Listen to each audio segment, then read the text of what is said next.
The truth is, both can work, can't they? Today we're going to be talking about the wrist angles at the top of the backswing, and I'm going to hopefully help you delve into what's right for you, because there's no one size fits all when we're talking about the wrist angles. My preference as a coach would normally be to try and get a relatively flat, neutral lead wrist. That just means it's matching the same angle as my arm. If our wrist was more this way at the top of the golf swing, we would say that is more of a cupped lead wrist position.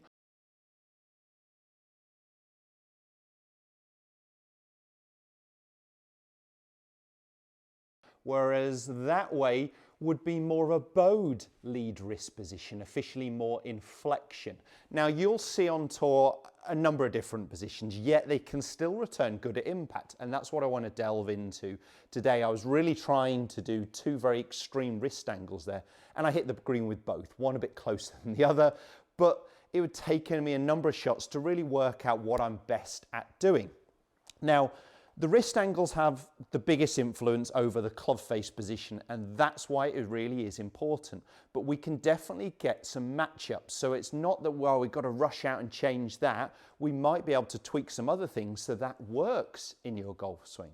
And that can be easier to try and produce. Now, the average on tour with the male golfers on the PGA Tour is they are slightly cupped, but not enough that you would really notice. It's around 10 degrees, even less than. So when I play around with my hack motion device, that doesn't look a whole lot. It almost looks pretty neutral.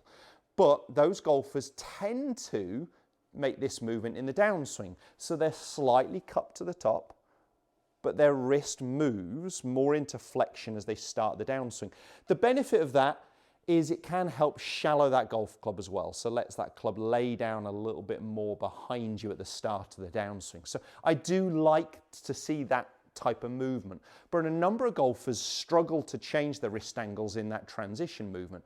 So for a number of golfers, a pretty flat, pretty neutral wrist angle is quite a good place to be, because we can just maintain that angle on the way down. We're not having to change position.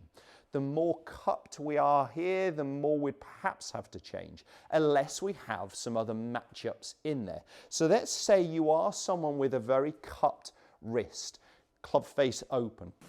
What you could do is strengthen your grip. So for me as a right-hander, that would be moving my lead hand, my left hand a bit further over so I can see a good 3 knuckles. My right hand might feel like it sits, my trail hand a little bit more underneath the golf club. Now that can help me match up the fact that yes, I've got this cupped wrist here, but I can close the club face. Generally the guys with more of a cupped club wrist angle, they're going to need a little bit more hands and arms through impact to square the club face. I've strengthened my grip, but I'm going to be in a cupped position. I'm going to need a little bit more hands and arms to square that club face.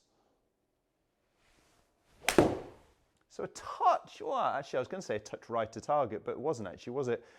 Just a bit little short, but straight down my target line. I'm trying to exaggerate some motions here, so I might not be hitting it flat out full. But you can still see I managed to hit target, yet it felt quite a cupped wrist position, so we can make it work.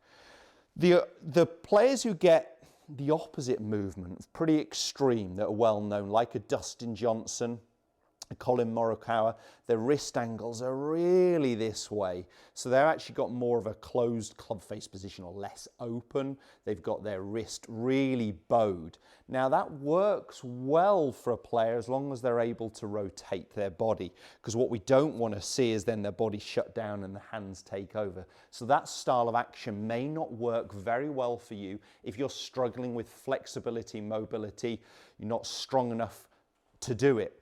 So that style of play, I'm going to give it a go. I'm not sure I am strong enough, but I'm really going to try and flatten that wrist as much as I can and rotate my body harder. God, that felt like it was going left.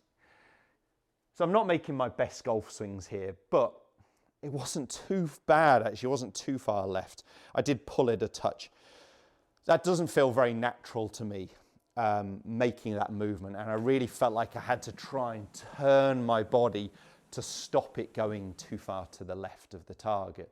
But again, this is all playing matchups there. My preference, perhaps as a coach, if we were really trying to work on it, would just be trying to get a pretty flat, pretty neutral lead wrist at the top of the golf swing, so it's closer to matching your lead arm.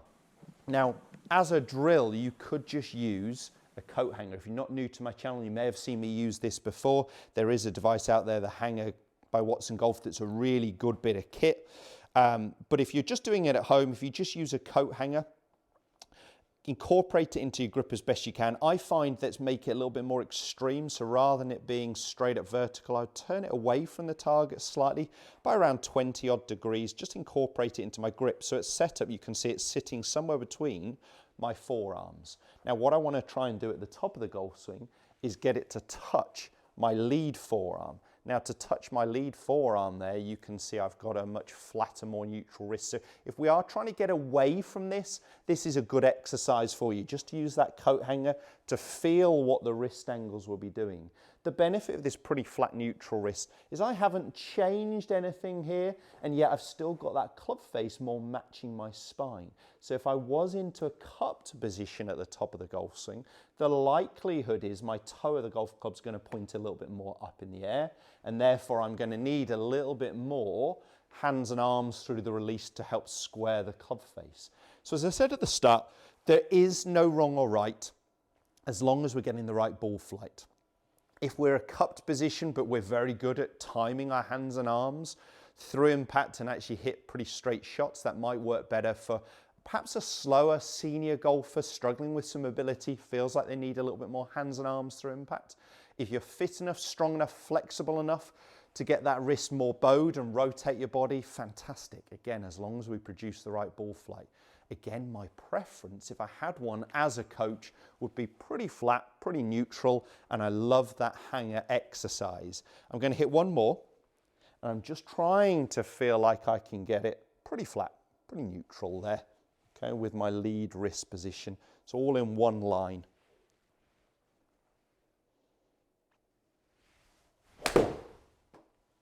Yeah, that felt good to me. So I like that. That would be my preference as a player as well as a coach, but no wrong or right. You could just start off with change the grip position to counteract the wrist angles at the top of the golf swing and always be dictated by ball flight. That is your go-to. That is your number one look at there. The exercise with the coat hanger works so well if you are trying to change your wrist angles in any way, but always look at your golf ball flight first of all. I hope that video helps. I hope that clears up some points about that lead wrist position. If it does, smash the like button there. Make sure you subscribe to my channel for plenty more content just like this.